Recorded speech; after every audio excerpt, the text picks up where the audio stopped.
Okay, a couple doctors came forward yesterday on the news, and they said that new studies on coronavirus indicate that something upwards of over 90% of transmission is actually occurring from hand to face. In other words, you're touching something out in public, and then you're touching your eyes, you're touching your mouth or nose.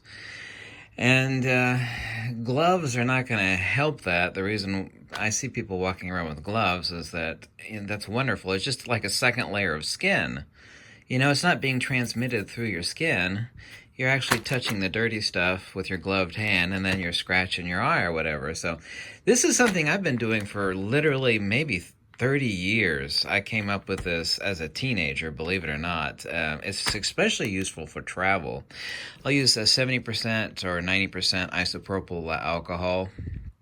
And what I'll do is, this one's dry right now, and I'll actually take the rubbing alcohol and I'll put this little hand towel in a Ziploc bag like this and saturate it to the point where it's actually squishy wet. And then I'll squeeze the air out of the bag, and then I'll seal it, and then it easily fits in your pocket with the air squeezed out. So when you go inside, just all the time, just open it up, and of course it'll stay wet and moist since it's sealed.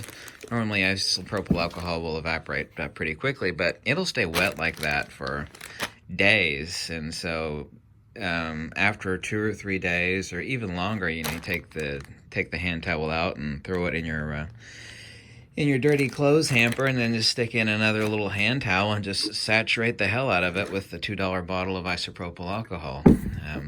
This is also really great for travel. Like, go to a gas station and you use the gas station bathroom, which is just dirty as hell, and then I'll get back in the car. You can't use the sink in a gas station bathroom because it's just as dirty, if not more dirty, than the frigging toilet or the handle to open up the door. So when I get back to the car, I'll actually undo this. These are so handy for travel. Anytime I travel, I actually always use these, and it doesn't cost anything. Other than one of these will last a really long time. But I never travel with this itself. When I travel, I just saturate the hell out of the cloth, squeeze all the air out, seal it up. So if what the doctors said yesterday about the new studies on coronavirus are true, over 90% of transmission is not from people sneezing and coughing. Over 90% of it, that's important, is from hand to face contact. So anyway, I thought I'd post that little helpful tip and trick. It's certainly way better than people putting gloves and masks on.